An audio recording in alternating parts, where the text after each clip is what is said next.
Hello, my beautiful rainbow people. Welcome back to the Pot Smoker's Bible. My name is Zion. I am the author of the Pot Smoker's Bible, which contains the prophetic book of Zion, where I get my name and authority. It comes from the Ketuvim, or Jewish Testament. I use the King James Version of the Christian Bible to put together the prophecy of Israel from the scattered bits and pieces of testimony from the various Old Testament prophets. It became the Book of Zion, and within it I found a set of instructions that I was uniquely qualified to undertake. So I did, and as the final step in preparing the way for the fulfillment of prophecy, I am required to publish peace. And so that is what I'm doing on this platform, reading to you from the manuscripts, publishing peace. The Potsmoker's Bible, which is the commentary and dissertation to the Book of Zion, which is the book of the prophecy of Israel, from the Bible, or Old Testament. Today I'm reading to you from the 27th chapter of the Potsmoker's Bible. It contains the 24th and final chapter of the Book of Zion. It's called In the Last Days. I'm going to take up where I left off last time. It goes like this. Zion, the Word, has the energy of every soul who speaks it, reads it, hears it, or imagines it, plus the energy of all who follow an Abrahamic faith. They are bound to Zion through Abraham. 54% of belief goes to Zion.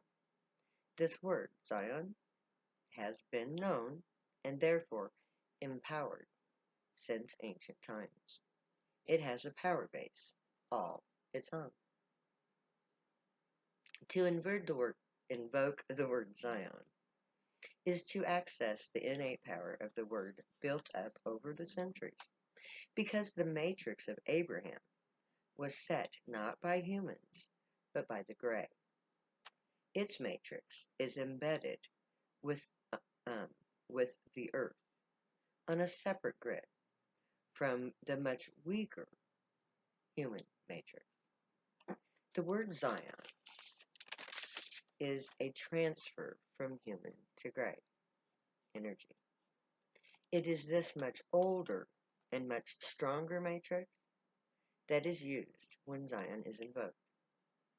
This ancient word of power is the base matrix of all Abrahamic faiths. It's attached to both the human matrix and the Grey. When invoked, it transfers human energy in the form of belief of will to the base energy of the powerful Grey matrix. This word then overrides all weaker thought forms. Zion is ancient and empowered, both above and below, by humans and by Grey. Speak the word Zion in awe and in a state of desire. Feel its innate power. If you can feel moved by this word, then invoke it. Let its wave wash over your soul. I take this name Zion to give a physical form to that ancient ideal. Zion is the soul of the unicorn. She is the ideal of the holy earth herself. I can never fully embody the energy that is hers. I can only invoke her name and let her use my body. It is her own, as is the ancient right of Zion, the earth herself. The human animal has used and abused the earth for 5,000 years. The human mentality has been so disconnected that man no longer sees earth as home. Earth is an object to man, to be used at will. Somehow, we have disconnected our hearts from our minds, and we have come to the conclusion that we alone are sentient, that no one Not even the planet itself that sustains us has the right to exist except for our pleasure. Nothing is really sacred to us, only our supposed right to do as we please. Because somehow we believe that we're the only ones that matter. It's all for us, we think. We alone are sacred. But we are so wrong. It's never for us. It is always for all. Unity is all things. We are not the end all or be all. We are a cog in a wheel, within an expanse of wheels that extends back through endless time, and it goes off into the future, forever expanding and always connected to everything else. And each part is a vital part, but no one part is more vital than another. Life is a beautiful, ever-creating sentience that connects all things and creates all possibilities. We cannot ever be the center of life. Not ever. Not even just here on this speck of dust. We are part of life. We are one piece of a huge puzzle of what ifs. We need to get back to beautiful. Life is beautiful. Look around at our society as a whole. We create great beauty, but we also create such utter ugly that the one cancels out the other. Beauty isn't just skin deep. We can't cover ugly up with pretty colors and call it good, because it's not good. It's not beautiful until it's beautiful through and through. Open your eyes. See how beautiful we truly are. The only thing truly beautiful in this society is our junk. Our artwork is pretty, but our skies are brown in places. Our water is blood red in places. Our earth gives way to sinkholes in places. Our pretty junk is made of uglifying our world. We create pretty junk by destroying our ecology. What's beautiful about pollution?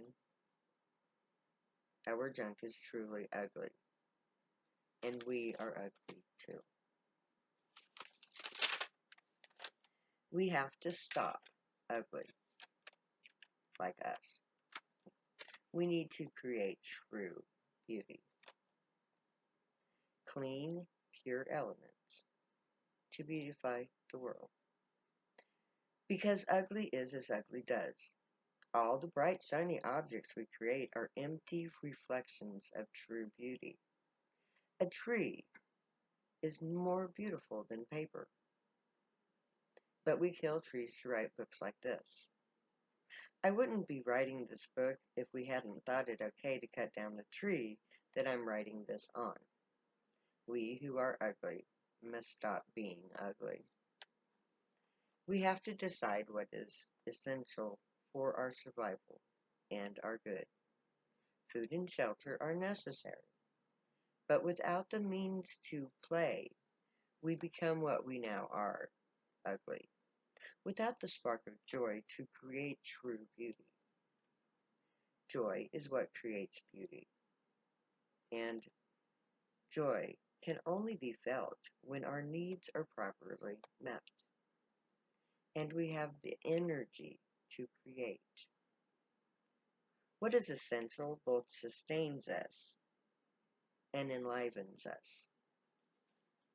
Emotion is an active force that unifies energy.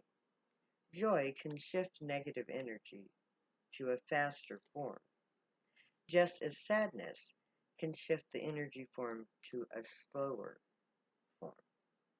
Emotions are the generators of our energy. It directs the energy into an active or inactive state. It projects will through emotional intent. In quantum terms, the emotional energy being emitted now determines the direction of the outcome.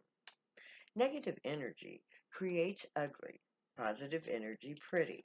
So when you decide what to observe now, your emotional state will choose the path of the outcome.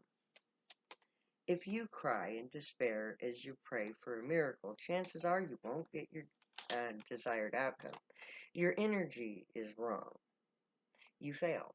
But with hope, your outcome will be on the positive side, and you can then direct the next moment and step by step create your desired outcome. Emotion matters a lot. So find your sense of joy. Seek out that which creates joy in your life.